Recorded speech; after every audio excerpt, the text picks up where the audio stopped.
Good morning, everyone. Today we are talking about faith versus fear. A very, very, very good lesson to learn today. Hope all is well. And let's jump right into it. So, now, today we're going to be going over a fairly fundamental framework. And so, because it is so fundamental, it's going to be fairly abstract, right? So, really hang on to your boots.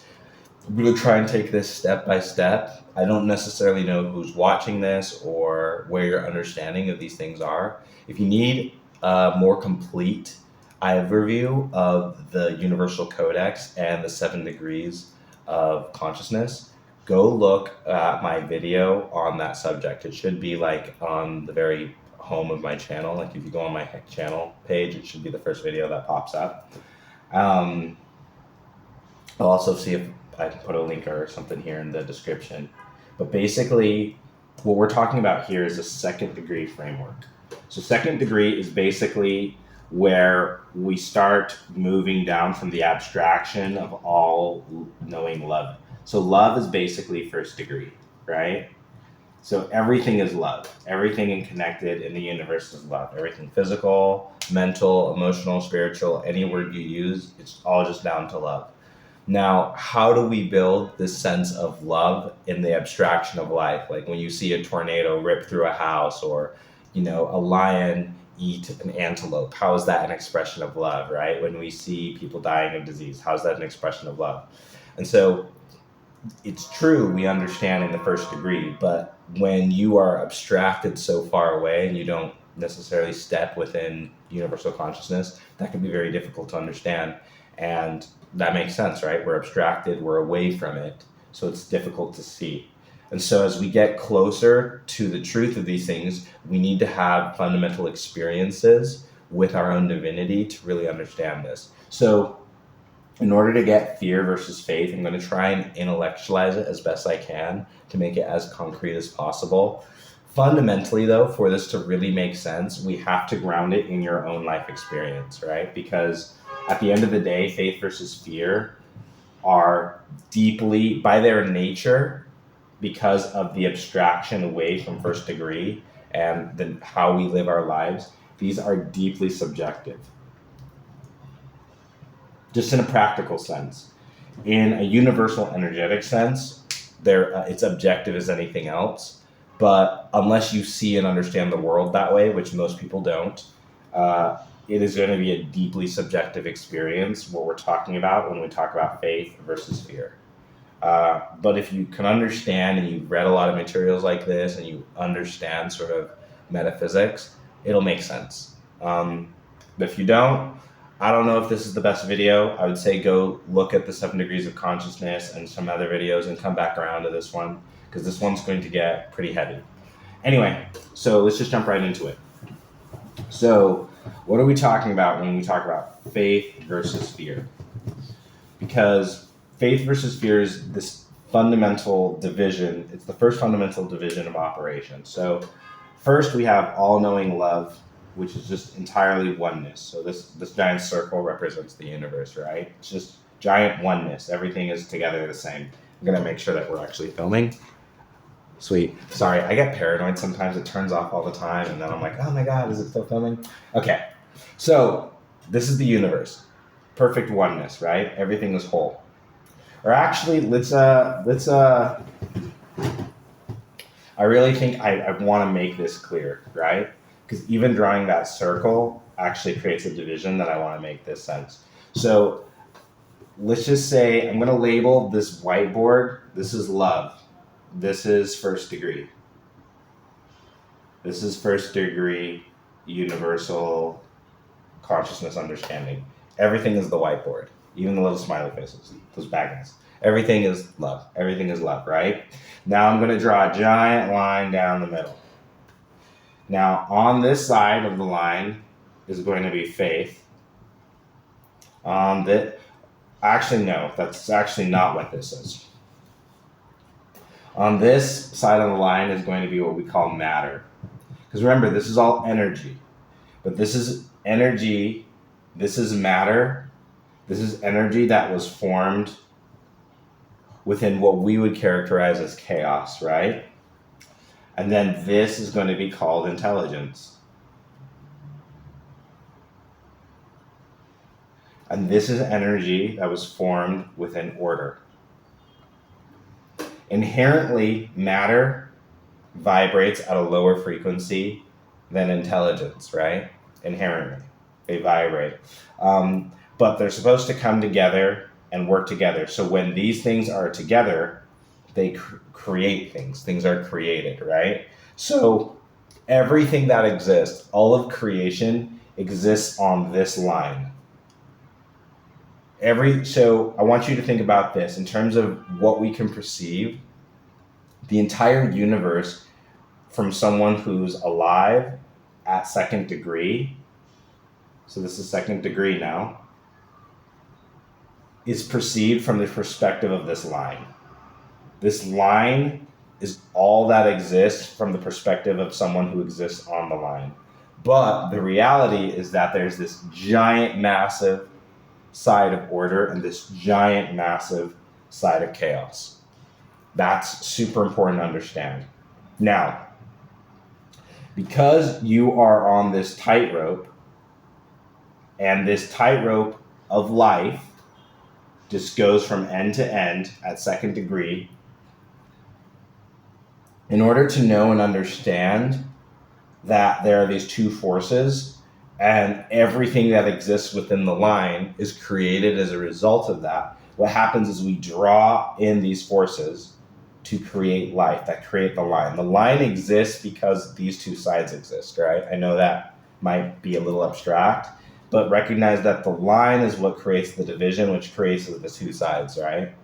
Now, if you understand that these two sides and the line are the same thing, you are now moving up towards first degree, which means you understand you're in connection with what is truth, right?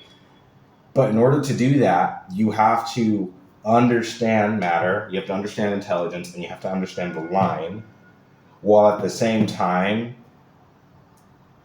recognizing that they are different, but that they're also the same. This, actually I'm going to use a different color so we can make sure that the vision is clear. This is what we call faith. Okay?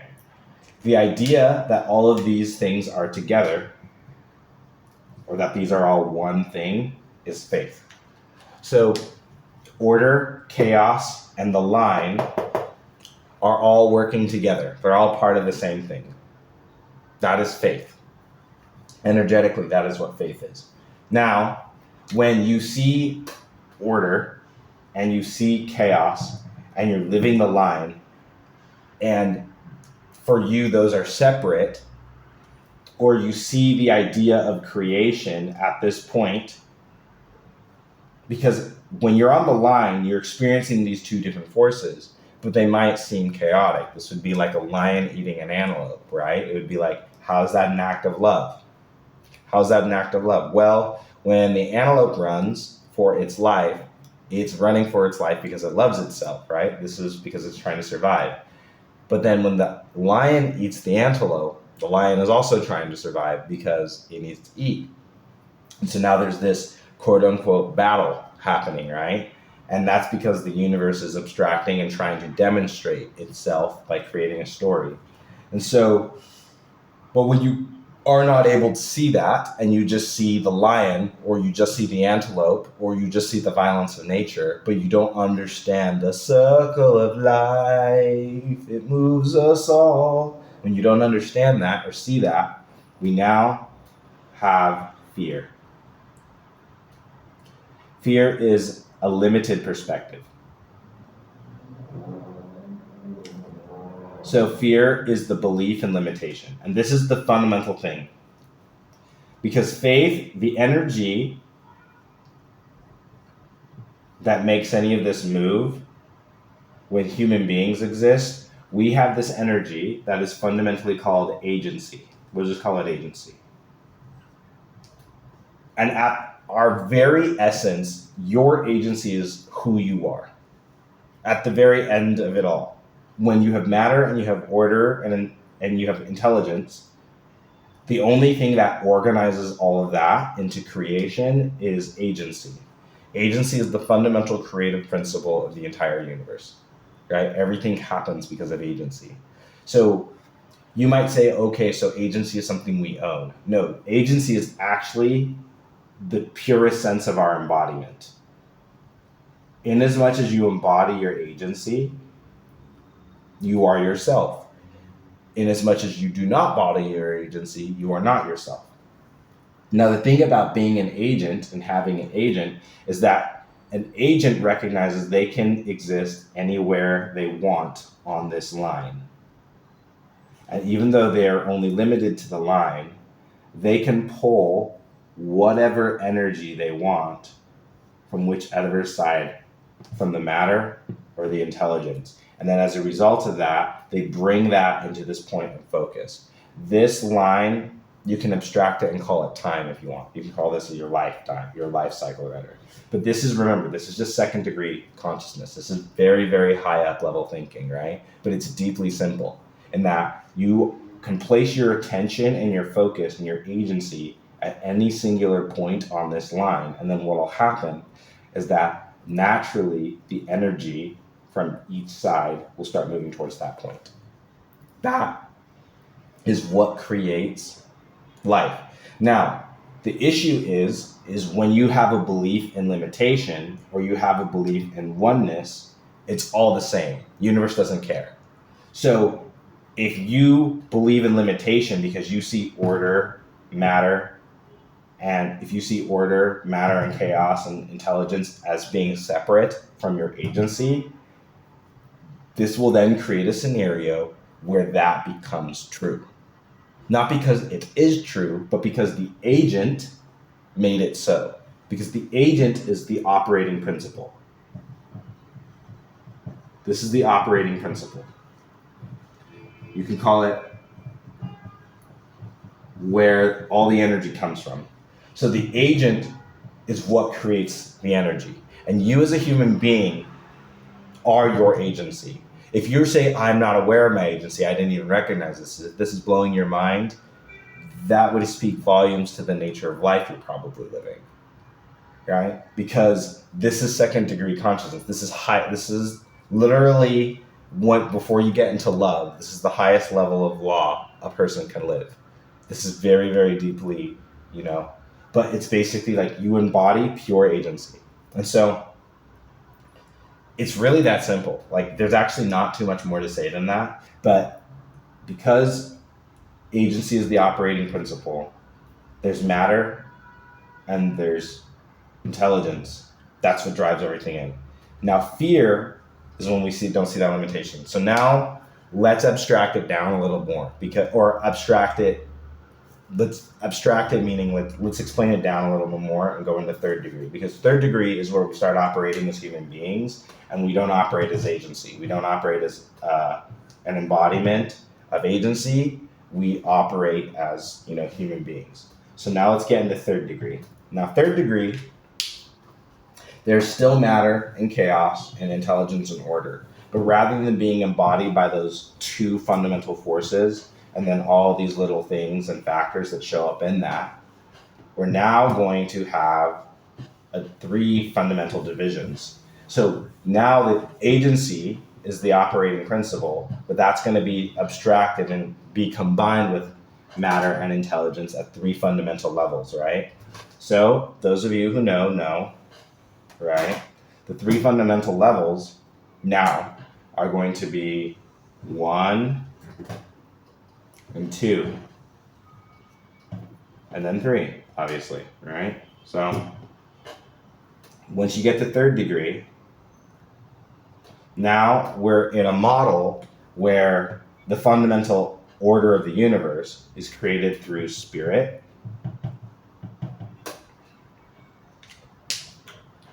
mind,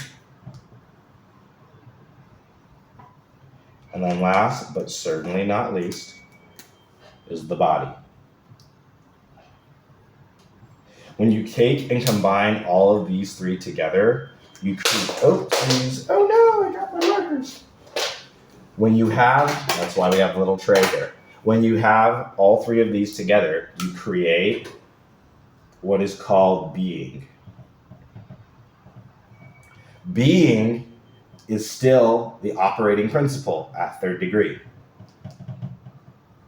Being is kind of like the clothes of agency.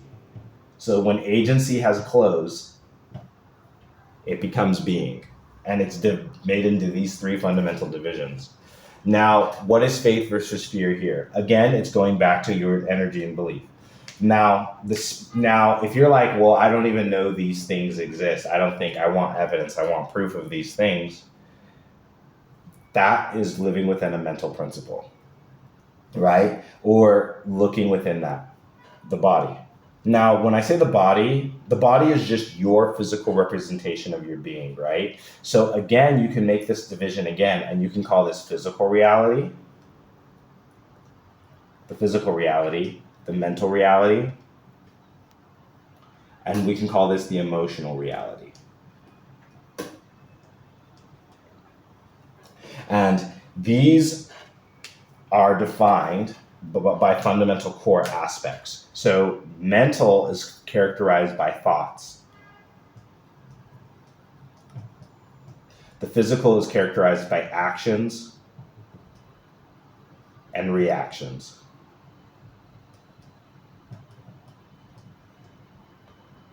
Thoughts and ideas, let's say, thoughts and ideas. And the emotions into feelings. And in order to fundamentally have a change in these aspects, we have to be grounded in different aspects or resources, right? So our emotional or spiritual reality is dictated by our experiences which are created by the operating principle of our being, right? Mental reality is built off of our knowledge. And I'm going to differentiate knowledge from experience in that knowledge is something that you can learn or observe within another, while experience is your actual lived reality, right? And your perception of that. And so here we have experience and here we have knowledge. Well, now the physical is built on specifically by our perceptions and our actions. Not really actions. I almost want to say just the consequences. It's the perception of consequences.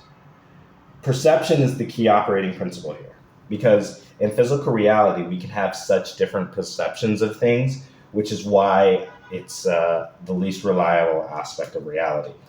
Because when you look at reality in terms of the creating principle, it's really important to understand that what you have within the physical realm is only about 2% of what reality is showing, right? Once it abstracts down this far, physical reality is only about 2% of what's actually going on.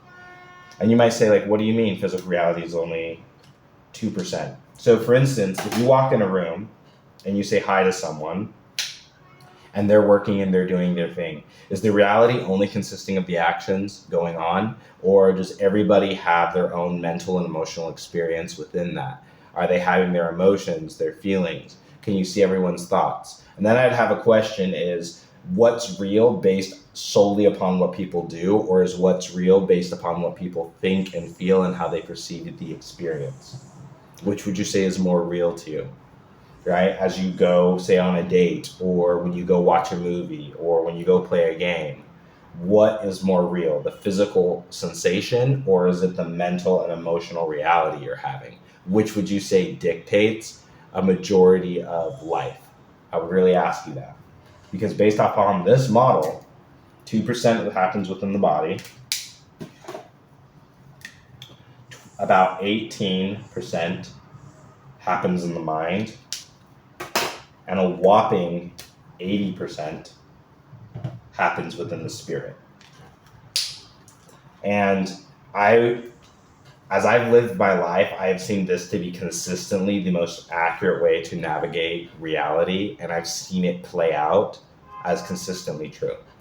And so when we talk about faith versus fear, fear is basically disregarding a lived mental model or a complete model for the idea of incompleteness to verify the reality of non-order, right?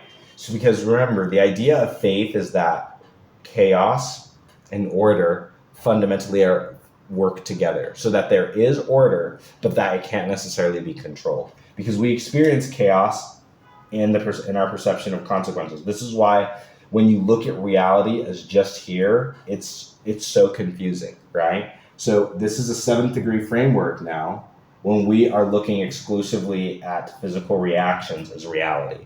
When we look at only the perception of consequences of reality, then we would stick to certain types of phenomena, some physical phenomena, as being as the only reliable reality. But the issue is that there's a lot of emotional and mental phenomena that occur that things like gravity, thermodynamics, Newtonian physics don't care about. They completely ignore those aspects of reality. But if you're only going to look at these laws as reality and ignore the laws that control this and how that plays out in reality, basically, you're ignoring 98% of reality.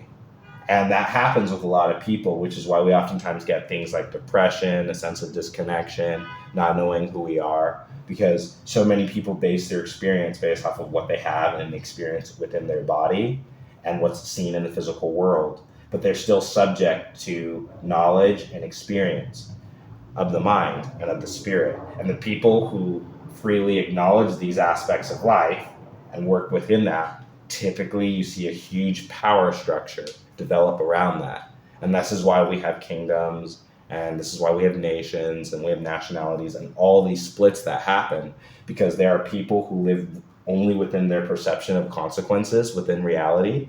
And then there are people who live within knowledge, and then deeply there are people who live within the experience, not only of themselves, but the experience of others.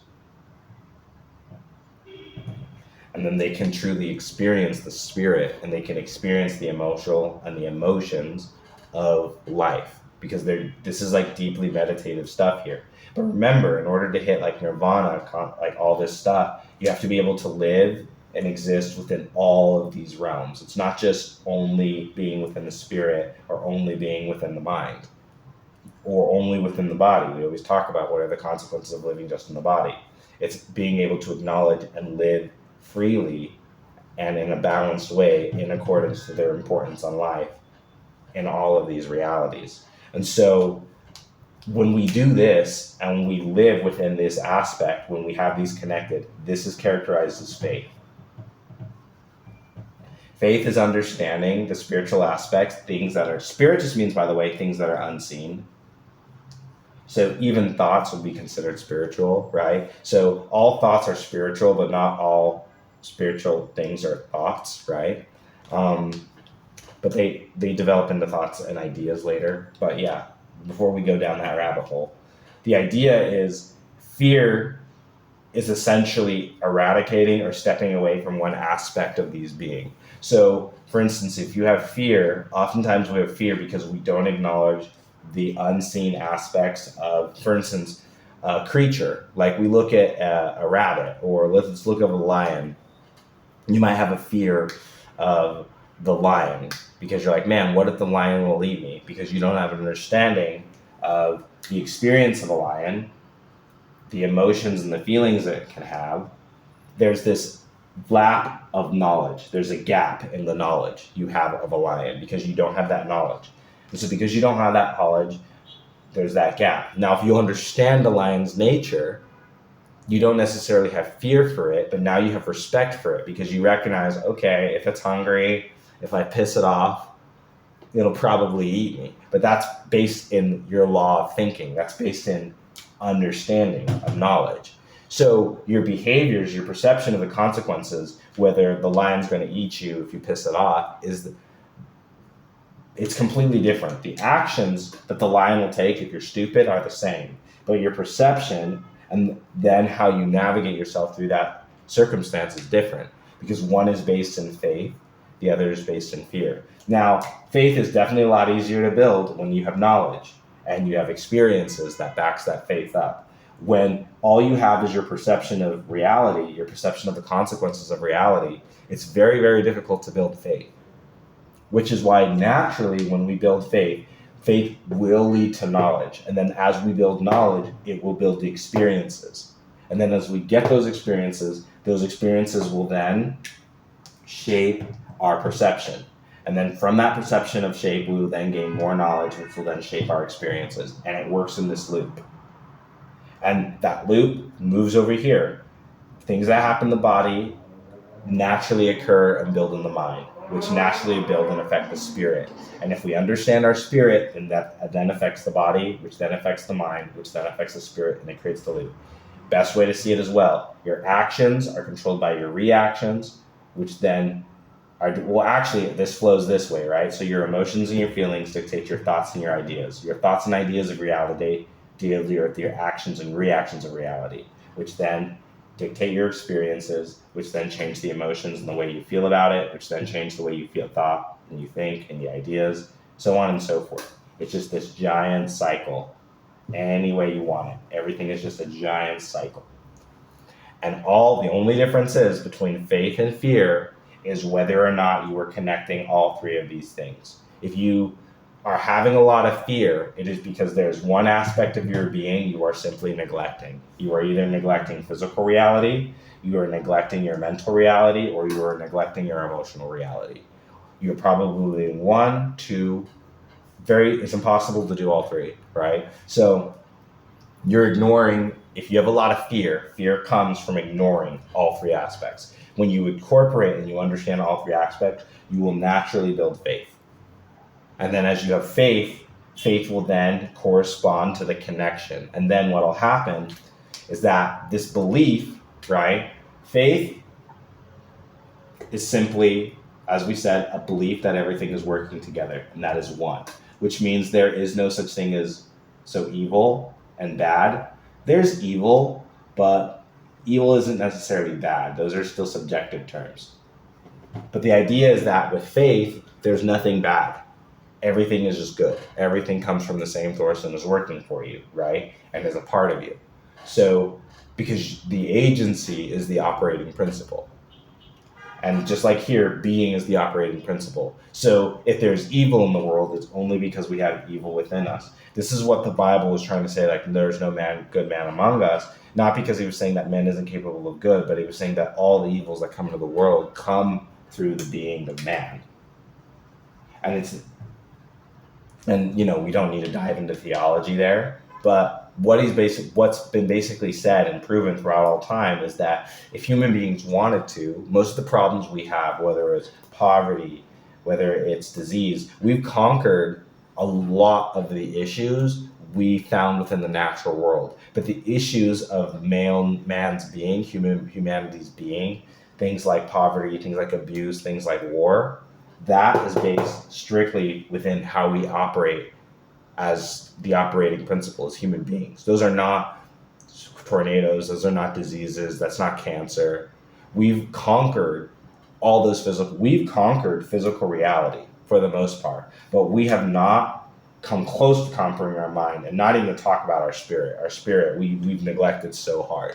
And so much of the fear in the world is a manifestation of neglecting especially the spiritual side of things, right? We're starting to accept and understand the importance of the mortal mind, but we're only now just beginning to recognize that just experiencing the mind of thoughts and ideas is not enough, that we do need to start stepping into this emotional reality. And it's only when we gain a mastery of all three that faith can be accomplished. And then we can start trusting in things, because when you understand and can see yourself in this aspect, you will then be able to see others in that aspect. And then as you're able to see others, you will then be able to see yourself and you recognize the connections, and then you no longer have to fear something, you know something. And because you understand its nature, you don't have to fear it, you respect it. Just like if you see a car running down the road, like driving down the road, you don't step out in front of the car. It's not because you're afraid of the car, but it's because you know if you step out on the road and the car is running and keep going, it'll run you over, right? But it's only when we don't understand the nature of something that we freak out about it. And so as we come to understand things spiritually, mentally, and in the physical reality, we will then be able to see things as they are. And as we're able to see things as they are, we move in faith, not fear. And so this is sort of the energetic mechanics of faith versus fear. The reason these videos are important, I think, because it helps me at least break down what is actually going on. Because when you talk with someone and you see they're operating on fear, it helps you understand, how do I properly diagnose this energetically? Because when you understand it energetically within this full framework, it will create results for you and the others that have unforeseen consequences in physical reality. Because again, physical reality is only 2%, but everyone is always trying to work this way, which is why it's so hard. When you really need to start down here and up here and trickle down. And that just it works much more beautifully, because that's how it was designed. That is how reality was designed to operate. And we know this, and this is what Wu Wei and all the old wisdom and all the mysteries have been talking about and trying to show us further. Anyway, if you want to help learning how to appreciate and apply these principles to your life, hit me up in the link below. I coach and I help burnt out professionals apply these principles so they can live healthier, more fulfilling lives. As well as comment if you have any questions on. I want to have some questions so that I can know what things to kind of help out and what people are struggling with. What are you struggling with that you would like sort of a more clear explanation using the Universal Codex and the different degrees of consciousness, so you can have a clearer understanding of what that's like. Anyway, there's so many different models out there to look and view life at. Just take and use whatever works for you. And I love exploring that. And if you want to share any with me, I'd love it. But I really like this talk of faith versus fear, because I think if you can master faith as a principle and understanding how everything is connected, man, that's a game changer. That changed your life. Just that one principle, because it's so fundamental. It's so fundamental to everything else. Anyway, hope all is well. Stay happy, stay healthy. This is Sony. Peace.